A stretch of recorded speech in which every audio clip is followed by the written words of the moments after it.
बिस्मिल्लाहिर्रहमानिर्रहीम। अस्सलाम वालेकुम। डॉक्टर मुनव्वर हुसैन आपके पेशे खिदमत हैं। आज हमारे साथ हैं ब्रिगेडियर गजनफर अली साहब। आप इन्हें नेशनल और इंटरनेशनल मीडिया में देखते हैं, पाकिस्तान के नॉन डिफेंस एनालिस्ट हैं। इनसे जानने की कोशिश करते हैं कि दुनिया क्या इस वक्त तीन हिस्सों में तकसीम हो चुकी है। बिकॉज चाइना को भी ओवरकम नहीं किया जा सकता, रशिया भी एक टाइकून बन के उभरा है जब से यूक्रेन की वॉर के ऊपर दोनों ममालिक के दरमियान में नेगोशिएशंस हुए हैं।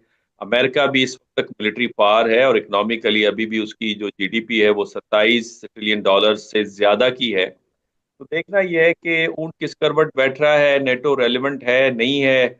इंडिया की जो नई डील हुई है अमेरिका के साथ वो भी बड़ी इंपॉर्टेंट है। क्या बांग्लादेश में दोबारा रिजीम चेंज होने जा रही है? जो इंडिया को डिफेंस इक्विपमेंट दिए जा रहे हैं उसके असरात पाकिस्तान के ऊपर क्या पड़ेंगे? ये वो सवालात हैं, ब्रिगेडियर साहब से जानने की कोशिश करेंगे।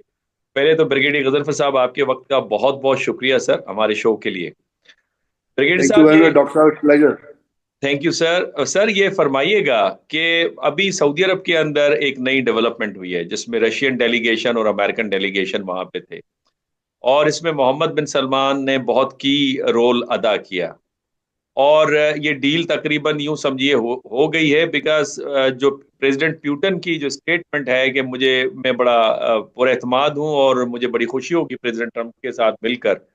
और वहां पे नेटो और यूरोप के अंदर बड़ी पैनिक फील किया जा रहा है और उनके बड़े एतराजात इस पे खुल के आए। तो डिफेंस पर्सपेक्टिव से इस डील को आप कैसे देखते हैं कि नेटो का फ्यूचर क्या है? क्या नेटो इररेलेवेंट हो गई है आज की पॉलिटिक्स में? बहुत बहुत शुक्रिया डॉक्टर साहब, बिस्मिल्लाह रहमान रहीम। नहीं, मेरा ख्याल नेटो इररेलेवेंट नहीं हुई है, क्योंकि एक ट्रांस अटलांटिक अलायंस चलता है यूएसए का और यूरोप का। और वो आज से नहीं है, वो बड़े अरसे से आपको पता है वो मौजूद रहा है।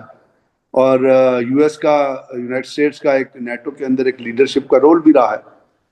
ये जो आप इस वक्त जो आप फरमा रहे हैं, ये सिर्फ हुआ है ट्रम्प साहब के टेक ओवर करने के बाद, और जिसको अभी टेक ओवर किए हुए मेरा ख्याल 2 महीने भी नहीं हुए हैं। क्योंकि उसने अपने इलेक्शन मैनिफेस्टो में कुछ ऐसी बातें की थी नेटो के अलावा हवाले से। उन्होंने तो बहुत बातें की हैं अपने, बहुत सारे डिपार्टमेंट आपको आज देखिए, एजुकेशन से लेके डिफेंस से लेके नीचे तक, इवन फेडरल गवर्नमेंट के जो इसमें लोगों को निकाला जा रहा है और वो बंद होने जा रहे हैं। तो इसी तरह उसने नेटो को बुनियादी तौर पे, उसका ट्रम्प का जो एम्फेसिस रहा है, जितना मैं समझू, वो कहता है कि जी नेटो जो है वो, उसको हम मदद करते हैं और वो मुख्तलिफ इलाकों में जाके लड़ाइयाँ लड़ती है। तो अगर कोई प्रॉब्लम नेटो को है तो उनको खुद अपनी लड़ाई खुद ही लड़नी चाहिए। अगर आप असूल पे देखें तो मेरा ख्याल ये बात तो ठीक बैठती है कि अमेरिका कोई दुनिया का ठेकेदार तो नहीं है। जैसे आपने देखा कि बड़ी अफसोस की बात है, दुख की बात है कि एक जो है नया वर्ल्ड ऑर्डर आया था सेकेंड वर्ल्ड वॉर के बाद, जिसमें आपकी यूएनओ वजूद में आई थी। तो यूएनओ को बनाने का, लीग ऑफ नेशन को खत्म करके जब मकसद ये था कि दुनिया में अमन कायम रहे। लेकिन आप देखिए वही यूएनओ है ना जिसने अमेरिका को सैंक्शन देनी शुरू कर दी और चिटें देनी शुरू कर दी, लेटर देनी शुरू कर दिए दुनिया पे हमला करने के लिए। इराक को तबाह किया यूएन की मर्जी से। उसके बाद बाकी जितने स्क्रमिशेस हुई, जो आप अफगानिस्तान के अंदर आप देखें, उसको देख लीजिए। फिर अमेरिका ने नेटो को बुला के जो कुछ, नेटो के जरिए जो कुछ यूक्रेन में किया, और फिर उनको प्रेशराइज किया नेटो मेंबर कंट्रीज को, न सिर्फ इनको बल्कि पाकिस्तान को, कि आप यूक्रेन को जी इमदाद दें, पैसा दें, डिफेंस भी। पाकिस्तान ने भी एक फ्रंट कंपनी बनाई थी, कराची में रजिस्टर थी, जिसके जरिए आपने उनको, यूक्रेन को जो है अटली गन्स, अटली पीसेज जो है, गन तो नहीं, अटली अमुनिशन जो है वो सप्लाई किया।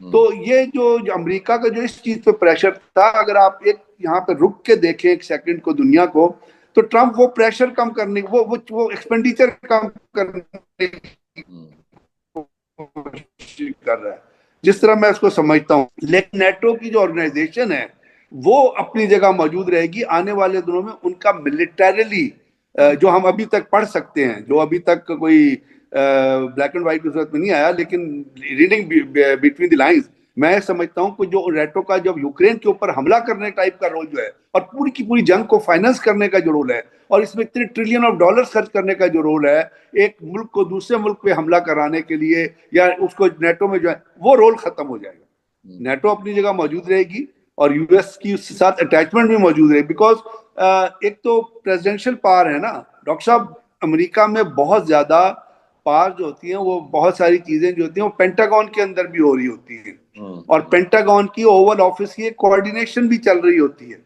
तो वो जो पेंटागन का रोल है नेटो के अंदर, और जिस तरह वो चीजों दरमियान को आपस में मिला के रखा है, हाँ, तो मैं नहीं सकता कि वार्सा पैक्ट कंट्रीज की तरह, जिस तरह वार्सा पैक्ट के अंदर तो ये हुआ कि कंट्रीज डिसइंटेग्रेट हो गए, हम्म। तो व्हाट्सएप ऐड खत्म हो गया। नेटो के अंदर तो इस किस्म की कोई चीज आपको अपना, और अभी आपने देखा अभी जो जर्मनी के अंदर जो समिट हुई थी, और वहां पे जो फार राइट हुकूमतें आ रही हैं, या जिस तरह अमेरिकन जो है वो फार राइट को अगेंस्ट दी एग्जिस्टिंग, जो एग्जिस्टिंग लीडरशिप, जिस तरह वो उनको मतलब है उनके मुतालिक स्टेटमेंट्स दे रहे हैं, उनको सामने लाने की कोशिश कर रहे हैं, तो वो यही है कि जो लोग डोमिनेशन करते हैं कोई वॉर पॉलिसीज को, या उनको एक तरह से जो है अपना चेकमेट किया जाए, वो शतरंज में जिस तरह कहते हैं, इस तरह मैं देखता हूँ आने वाले दिनों में नेटो के रोल को, और यूनाइटेड स्टेट्स की उसके साथ involvement.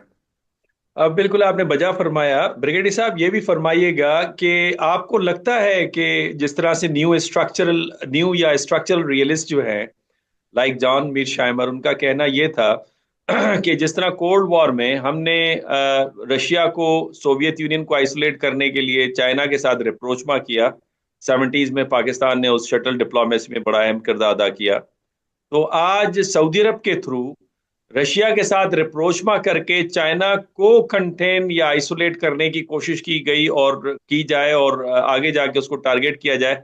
Is it possible sir, ये आपको होते हुए नजर आ रहा नहीं, I don't think so, in my opinion. देखिए, है? इसको आपके सवाल पे बड़ा इंपॉर्टेंट सवाल है, लेकिन इसको दो सेगमेंट्स में देखना पड़ेगा मेरी नजर में। पहला जो इसका सेगमेंट होगा वो होगा एमबीएस का या सऊदी अरब का रोल इस समिट को, इस मीटिंग को ऑर्गेनाइज करने में। दूसरा रोल, जो दूसरी चीज जो आप कह रहे हैं, वो है कि चाइना इस समिट के जरिए, या सऊदी अरब के अंदर मीटिंग होने के बाद, या सऊदी अरब को डेवलप करने के बाद, या रशिया से रप्रोचमा करने के बाद चाइना को आइसोलेट किया जाए। ये दूसरा उसका हिस्सा है।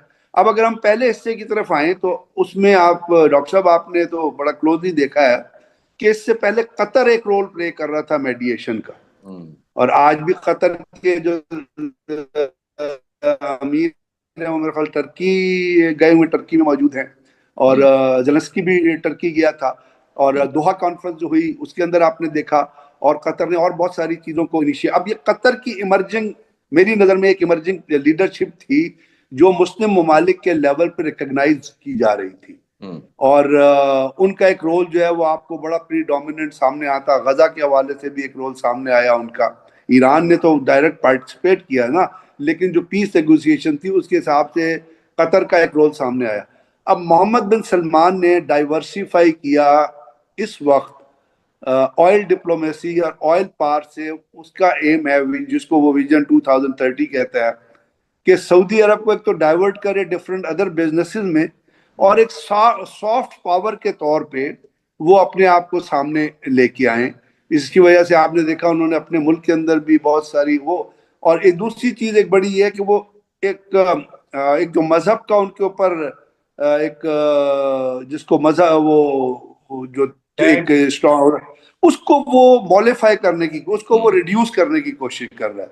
वहां पे आपको पता है कि नाइट क्लब खुल गए हैं, इन सिग्नल जाते हैं, बाकी चीजें हैं, औरतों को इजाजत मिली है। आपने देखा जिस तरह तमाम लोगों को जाके मक्का और मदीना मक्का में अपना वहां पे इजाजत दी गई है, जिसके ऊपर बहुत सारे सवालात भी उठ रहे हैं, मुसलमानों का उससे बड़ा कंसर्न भी है, but he is not bothered about that. तो वो जो जो कुछ कर रहे हैं उस वक्त, वो बुनियादी तौर पे वो रशिया के साथ भी एंगेज है, और रशिया के प्यूटन के साथ, आपको पता है कि प्यूटन के साथ उसकी बड़ी मुलाकातें इनसे पहले भी रही हैं, और प्यूटन के साथ उनकी तस्वीरों के हिसाब से देखें तो बड़ी प्यूटन के साथ एक कुर्बत, और प्यूटन भी उनके साथ जो है वो नजर आता है। इसमें बुनियादी तौर पे तो हमें एक चीज याद रखनी चाहिए कि ये दुनिया जो है ना, ये पैसे की और इकोनॉमी की दुनिया है। यहाँ बिलीफ और मोरालिटी का कोई कॉन्सेप्ट नहीं है। जिसके पास पैसा है वो मास्टर है इस दुनिया में। अब सऊदी अरब के पास पैसा है, ट्रंप वो पैसा लेना चाहता है। सऊदी अरब ने कहा हम 600 बिलियन देंगे, उसने कहा कि जी नहीं, मैं तो 1 ट्रिलियन लूंगा। उसके बाद अब सऊदी अरब ने पिछले दिनों में 2 बिलियन डॉलर जो है वो इन्वेस्ट किए थे ट्रंप का जो सन इन लॉ है उसकी फर्म में, उसके बिजनेस के लिए। उन्होंने $2 बिलियन जो है वहां पे वो, फिर उससे आपको पता है मोहम्मद बिन सलमान ने कहा था कि I build Trump towers in kingdom of Saudi Arabia, Trump tower में बनाऊंगा। और ट्रम्प पहले जब आया था तो उसने प्रोटोकॉल को छोड़ के सबसे पहले विजिट जो है 2017 में, उसने सबसे पहले सऊदी अरब का विजिट किया था। और जब सऊदी अरब का विजिट किया था तो मोहम्मद बिन सलमान ने उसको देने के अलावा मेलिना ट्रम्प को भी बहुत सारे डोनेशन जो है आपको दी थी और एक इंक्लिनेशन अपनी उस तरफ भी दिखाई थी। उसके बाद सर उसने साथ साथ उन्होंने जो कॉपरेट किया था रशिया से वो ऑयल सप्लाई के ऊपर। तो आपको याद है oil control of oil supply, जिसके ऊपर बाइडन ने कहा था कि जी आप इसको रीवैम्प करें। तो उन्होंने एक तरह से उसने से मोहम्मद इस्लाम ने बाइडन को रिबफ कर दिया था कि उसे मैंने जो है वो ऑयल के ऊपर ऑयल प्रोडक्शन जो है 2022 में उनको मैं उसके ऊपर उनकी बाप की बात नहीं मानूंगा। तीसरी बात थी कि प्यूटन ने 2023 में विजिट किया था, आपको याद है अपना। और फिर सऊदी अरब ने और यूएई ने, इन दोनों ने ये जो रिसेंट प्रिजनर एक्सचेंज हुआ है between the Russian and Ukrainian, इसके अंदर बहुत इम्पोर्टेंट रोल प्ले किया। अब ये जो एक चीज वो जो करने की कोशिश कर रहे हैं, जिसके बाद आपने देखा कि उसने आके वो जो यमन की जंग जो थी पहले शुरू उसने की थी जब वो डिफेंस मिनिस्टर था। अब जब वो इस रोल में आया तो उसने वो यूती के खिलाफ जो हो रही थी वो बंद कर दी। फिर उन्होंने एक सॉफ्ट मैसेज के तौर पे आपने देखा ईरान से ताल्लुकात डेवलप किए, और ईरान में पहली दफा आपको ईरान के जो हाजी हैं या उम्रे के लिए लोग आए। फिर उसी के साथ साथ चाइना के साथ रिलेशन और रशिया के साथ रिलेशन, फिर वेस्ट के साथ एक क्लोज रिलेशनशिप की जो है वो दी अपना दी। और फिर अगस्त 2023 में अगर आपको याद हो डॉक्टर साहब कि एक 2 दिनों की एक पीस समिट हुई थी यूक्रेन के ऊपर, जिसमें 40 ममालिक के रिप्रेजेंटेटिव ने शिरकत की थी, जो सऊदी अरब के अंदर हुई थी। अब अब उसको ये पता है, मोहम्मद बिन सलमान को एक और चीज वो रियलाइज करता है कि ट्रंप ने और प्यूटन दोनों ने जब खशोगी का मर्डर हुआ था तो उसके ऊपर एमबीएस के ऊपर बहुत सारे सवालात उठे थे। तो अगर उसको किसी ने इस चीज से रिलीफ दिलवाया था तो वो प्यूटन भी था और उसके अंदर ट्रंप भी था, जिसने तमाम चीजों के बावजूद जो है ना उस चीज को नहीं किया। इसीलिए 2017 में ट्रंप ने पहला विजिट जो है वो किंगडम ऑफ सऊदी अरब में किया। अब ये तमाम चीजें अगर आप जहन में रखें तो उसके अंदर हमें लगता ये है। और दूसरी चीज जैसे मैंने आपसे बताई कि ट्रंप की ऑब्जर्वेशन आ रही है नेटो के ऊपर और बाकी यूरोपियन ममालिक के ऊपर, तो वो एक दुनिया को वो भी ये भी मैसेज देना चाहता है कि जी मैं रशिया के साथ जो पीस डील है उसके लिए मैं कोई यूरोपियन यूनियन पे या यूरोपियन कंट्रीज पे या वेस्टर्न कंट्रीज पे डिपेंडेंट नहीं हूँ। मैं अपना अलग किसी जगह पे भी कर सकता हूँ, क्योंकि एमबीएस से दोस्ती भी है और फिर एक मैंने जैसे आपने कहा कि वो एक सॉफ्ट पावर का कंसेप्ट भी है। तो ये चीजें मेरी नजर में है जिसकी वजह से वहाँ। लेकिन यहाँ पे ये रुक के ये जरूर देखना पड़ेगा कि मोहम्मद बिन सलमान की क्लोज रिलेशनशिप रशिया से भी है। He enjoys very close relationship with China, Chinese leadership and Chinese and Putin, China और रशियन जो कोलैबोरेशन है वो भी आपको सामने नजर आ रही है। दोनों चीजों में हो रही है, क्योंकि चाइना रशिया के इनिशिएटिव पे ऑब्जेक्ट नहीं कर रहा, रशिया किसी चाइना की बात के ऊपर कोई देने की कोशिश नहीं कर रहा। तो ये जो है चीजें हैं, ये मेरा ख्याल वही जो भी मैंने आपको बताया ना जो मोहम्मद सलमान का विजन 2030 है उसमें ये चीजें फिट होती हैं। इसकी वजह से उन्होंने, क्योंकि आपने देखा कि जब समिट शुरू हुई है तो सऊदी जो डेलीगेशन था उसने पहले आधा पौना घंटा वहां पे रहे, उसके बाद फिर वो उठ के चले गए थे। तमाम के तमाम मुज़ाकरात जो है वो चाइनी और मार्क रूबियो और बाकी जो रशियन फॉरेन मिनिस्टर उनके दरमियान हुए, और उसके अंदर एक मेडिएशन का रोल जो है वो मोहम्मद बिन सलमान ने पे किया है, जिसके जरिए से एक और भी चीज कही जा रही है और वो आप एक्सपेक्ट कर सकते हैं, यहाँ पे उसको भी जिक्र करना चाहूंगा कि एक मिनी समिट होने जा रही है अरब कंट्रीज की, मिडिल ईस्टर्न कंट्रीज की, गाजा के ऊपर। तो ये जो अगर अगर आप देखें तो मुझे लगता है कि ये जो इस चीज से मोहम्मद बिन सलमान जो है गाजा के लिए जो प्लान ट्रंप ने दिया है उसके ऊपर एक एक, एक, एक और जो इजिप्ट देने जा रहा है या मिडिल उसके ऊपर, क्योंकि मोहम्मद बिन सलमान ने गाजा के ऊपर एक लाइन ले लिया सऊदी अरब ने कि जी हमें ये कबूल नहीं है कि आप वहां से पैलेस्टीनियंस को निकालें, हमें जो है वो 2 स्टेट सोल्यूशन या पैलेस्टीनियंस की जो है वो हमें वहां पे चाहिए है तो उसके लिए उस समिट में उसके जरिए मोहम्मद बिन सलमान कुछ कंसेशन गजा के ऊपर एक नया प्लान दे के वो ट्रंप से जो है वो अग्रेसिव एटीट्यूड जो उसका है पैलेस्टाइन के ऊपर उसको मॉडिफाई कर सकता है और एक नए प्लान के ऊपर कोई ये ब्रिगेड बातचीत हो साहब, सकती ये बड़ी बड़ी इंपॉर्टेंट आपने बात की। इस पे मैं सवाल मेरे जहन में भी आ रहा था, अच्छा हुआ आपने इसको एड्रेस किया। ये 2.0 इब्राहिम अकॉर्ड जो है, उसको किस तनाजर में आप रखेंगे? और कहा यह भी जा रहा है, कुछ हलकों से ये बातें आ रही हैं कि गालिबन इसराइल और अमेरिका मिलके एन मुमकिन है कि ईरान पर हमला करें। तो इस सूरत हाल में जहां ट्रंप साहब चाहते हैं कोई जंगें न हो और वो यूएस इकोनॉमी को रिवाइव करना चाहते हैं, एम्प्लॉयमेंट लाना चाहते हैं, जो ट्रेड डेफिसिट है कोई $1 ट्रिलियन के करीब है, उसको नैरो डाउन करना चाहते हैं। इस सूरत में आपको लगता है कि ये ईरान पे हमला होगा? और इब्राहिम अकॉर्ड का फ्यूचर क्या बनता है?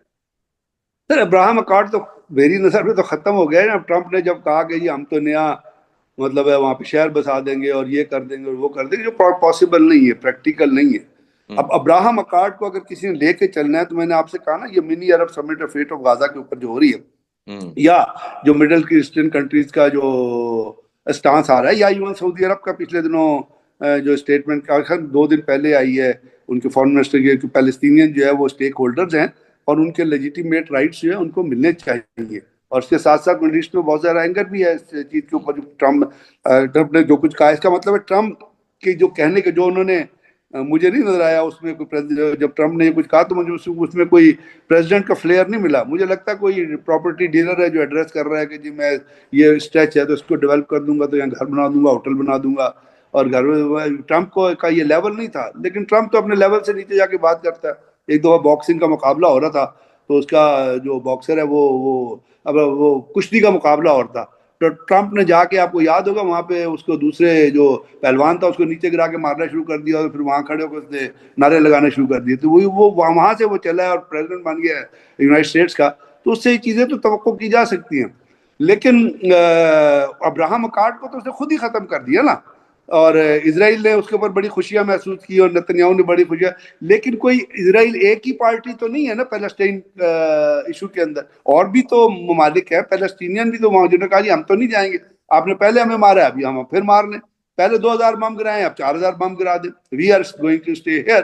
सो वो जो चीज है वो जो प्रिंसिपल है वो उधर ही रहेगा। उसी के जरिए पैलेस्टाइन का कोई ना कोई हल निकल निकलेगा, आएगा। पैलेस्टीनियंस की स्ट्रगल के जरिए। और पैलेस्टीनियंस ने जो कुर्बानियां दी हैं, जो 1 लाख, क्रिश्चियन मॉनिटर कहता है 1,82,000 जो लोग शहीद हुए हैं, उनका कोई ना कोई इंशाअल्लाह अल्लाह करेगा तो उसका कोई ना कोई जवाब, कोई ना कोई हवाल, कोई ना कोई हल जरूर निकलेगा। क्योंकि जुल्म इतना तो नहीं हो सकता कि अल्लाह ताला उस जुल्म को मिटने का कोई एफर्ट ही ना हो। नेतन्याहू जहन्नुम में जाएगा और उसको he has a serious he'll have serious attempt on his life in coming days, क्योंकि जो कुछ वो कर रहा है वो इजरायलीज को भी पसंद नहीं आ रहा। जी। अब दूसरी बात जो आपने की है वो कि इजराइल, चाइना, अमेरिका मेरे ख्याल इतनी हद तक नहीं जाएगा कि वो नेतन्याहू जैसे पागल बंदे के साथ मिलके जो फैसिस्ट है कि इजराइल ईरान पे हमला कर दे। क्यों, ईरान के जो दरमियान में मैसेजेस थे, ईरान भी नहीं चाहता लड़ाई, ईरान ने बहुत इनडायरेक्ट मैसेजेस भेजे हैं। इसीलिए आपने देखा होगा कि जब ट्रंप ने टेक ओवर किया है तो उनकी लीडरशिप की, एलन मस्क की, किसकी मुलाकात हुई है ईरानियन लीडरशिप से।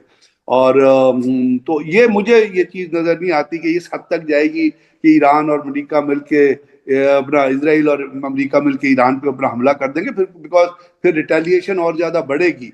और जो सॉफ्ट पावर की जो रिफ्लेक्शन अभी नजर आई है आपको मिडल ईस्ट के अंदर, फिर वो तो सारी फिर तो रशिया की डील भी खत्म हो जाएगी, फिर तो यूक्रेन की वॉर भी वही जहां है वही रह जाएगी। फिर क्या फायदा होगा ट्रंप को, जो उसने ऑब्जेक्टिव अनाउंस किए हैं उसका, वो तो फिर उस वॉर की तरफ जाएगा जिससे वो पीछे हटने की कोशिश करता है, वो एक्सपेंडिचर उनसे पीछे हटने की कोशिश कर रहा है, तो फिर उसी चीज में इन्वॉल्व हो जाएंगे। हाँ, इसराइल की ये ख्वाहिश है, इसराइल की ये बहुत बड़ी ख्वाहिश है कि किसी तरह हम ईरान को, अमेरिका को इतना पंप करें या कोई ऐसी चीज करने कि हम ड्रैगन करने अमेरिका को इस जंग के अंदर। वो इसराइल की कोई यहूदियत का तो आपको पता है, ज़ियोनिज्म का तो आपको पता है ना कि ज़ियोनिज्म से बड़ा दहशतगर्द तो है कोई नहीं, तो वो दहशतगर्दी पे बिलीव करते हैं और नेतन्याहू उस दहशतगर्दी का परवरदा है। ब्रिगेडियर साहब, अच्छा, ट्रम्पिज्म हमने हमने डिस्कस किया, ट्रम्पिज्म यूरोप के अंदर, ट्रम्पिज्म इन मिडिल ईस्ट। अब साउथ एशिया पे आ जाते हैं। पिछले दिनों नरेंद्र मोदी साहब का विजिट हुआ अमेरिका में।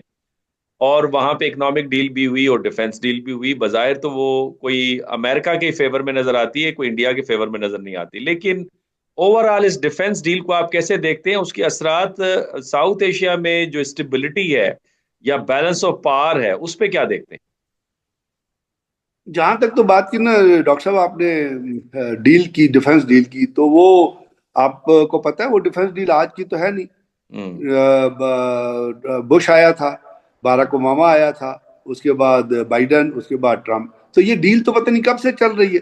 आपको पता है न्यूक्लियर डील जो उनकी हुई थी गालिबन वो बाराक ओबामा के जमाने में हुई थी, सिविलियन न्यूक्लियर डील जो थी। फिर उस जमाने में इन्होंने बहुत सारे डिफेंस प्रोडक्शन का ये कहा था कि बिल्ट इन और सप्लाई एंड देन मैन्युफैक्चरिंग जो है वो इंडिया के अंदर होगी।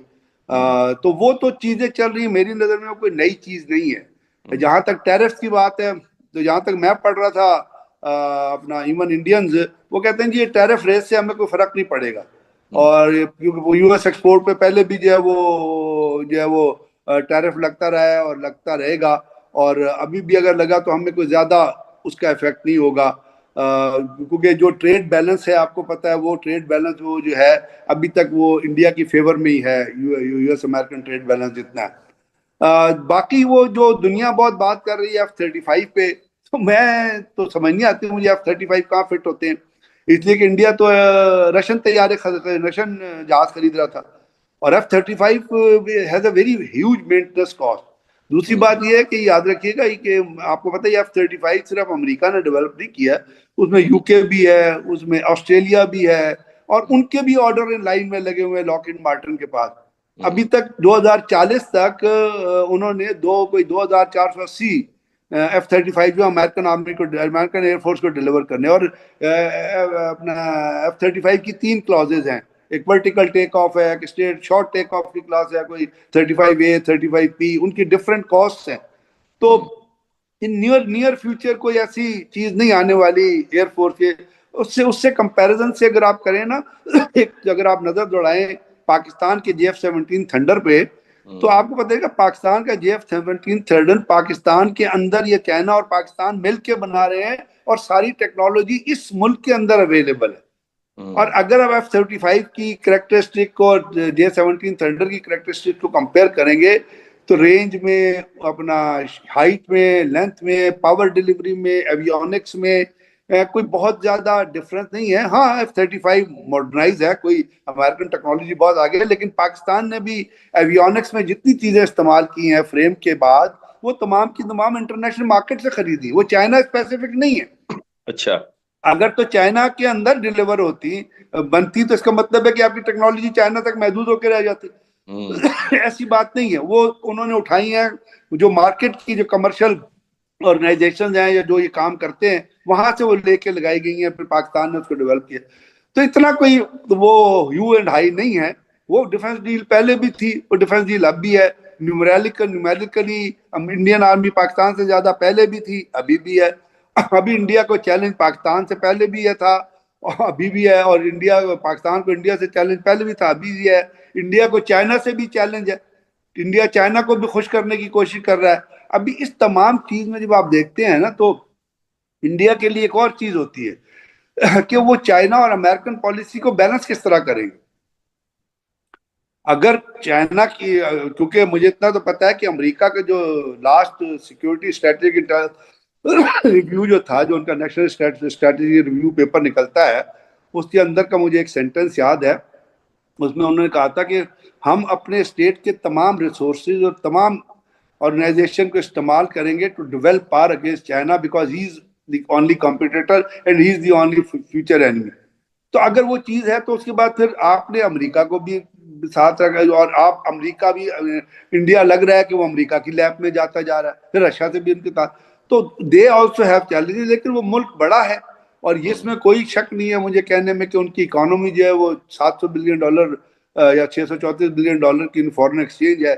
मार्केट बहुत बड़ी है, मुल्क इंटरेस्टेड है वह तजारत करने में। तो ये एज उनको है, जिसके जरिए वो अपनी डिफेंस प्रोडक्शन भी बढ़ाते हैं, और उनकी फॉरेन पॉलिसी भी चलती है, और मुल्कों से ताल्लुकात भी। हम यहाँ पे चूंकि एक हमारी इकोनॉमी भी आपको पता ही है, हमारा फॉरेन एक्सचेंज इधर, और फिर हमारे यहाँ जो लीडरशिप का लेवल है वो भी आपको पता है कि विजन है ही नहीं, सोच है ही नहीं, ना हमारे यहाँ फॉरेन पॉलिसी पे कोई काम हो रहा है। चाइना को भी हम नाराज कर बैठे हैं, सी पैक तबाह बर्बाद हो गया है।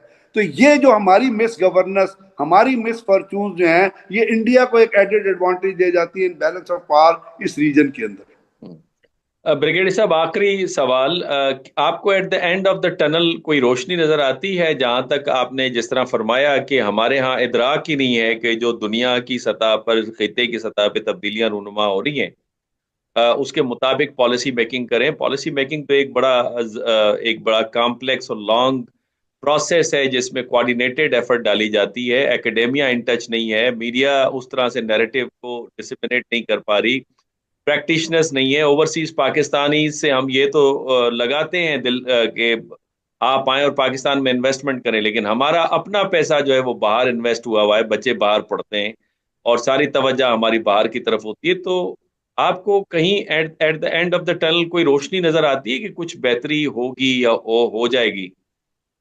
सर, अब डॉक्टर साहब, आपने एक सेंटेंस कहा था थोड़ी देर पहले कि दुनिया इंटरनेट से पैसा कमा रही है और हम इंटरनेट पे पाबंदियां लगा रहे हैं। हमारे बच्चे जो डिजिटल मार्केटिंग का काम कर रहे थे वो बेरोजगार हो रहे हैं। हम इस मुल्क को टेक्नोलॉजी का हब बनाना चाहते हैं और साथ साथ हम फायरवॉल लगा रहे हैं। हम इंटरनेट की स्पीड स्लो कर रहे हैं ताकि लोग जो है वो उससे कमा ना सके। क्या ये रियलिज्म में है?